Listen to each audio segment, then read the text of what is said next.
हदगाव तालुक्यातील निवगा येथे गेल्या अनेक दिवसापासून अतिक्रमणाचा मुद्दा मोठ्या प्रमाणात गाजत होता। आज प्रशासनाच्या वतीने गायरान जमिनीवरील अतिक्रमण केलेल्या नागरिकांचे अतिक्रमण काढले गेले आहे। निवगा परिसरामधील सर्व शेतकऱ्यांना 24 तास वीज पुरवठा होईल या अनुषंगाने निवगा येथे 18 ते 20 एकर मध्ये pure light energy private limited या कंपनीचा सोलार प्लांट साकारतोय।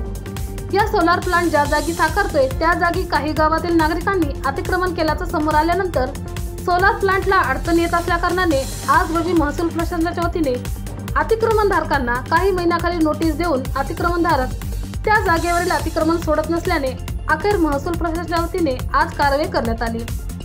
पोलीस बंदोबस्तामध्ये प्रशासनाच्या वतीने अतिक्रमण हटवले आहे।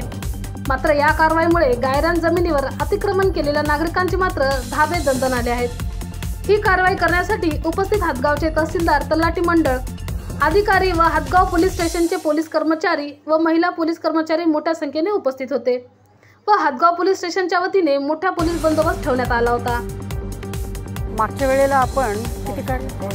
वेळेला आम्ही याच ठिकाणी सौर ऊर्जा प्लांटला जी आपली जमीन दिलेली आहे या ठिकाणी आम्ही 22 घरांचं अतिक्रमण काढलं होतं आणि 4 एकर जमिनीवरचं म्हणजे शेत जमिनीवरचं अतिक्रमण काढलं होतं आणि यावेळेला आत्ता जवळजवळ 17 घरांचं आम्ही अतिक्रमण काढलेलं आहे। एक घर शिल्लक आहे, पण आमच्याकडे पुरेसा पोलीस बंदोबस्त नसल्यामुळे आम्ही हे काढू शकलो नाही, तर हे आम्ही नंतर काढणारच आहोत।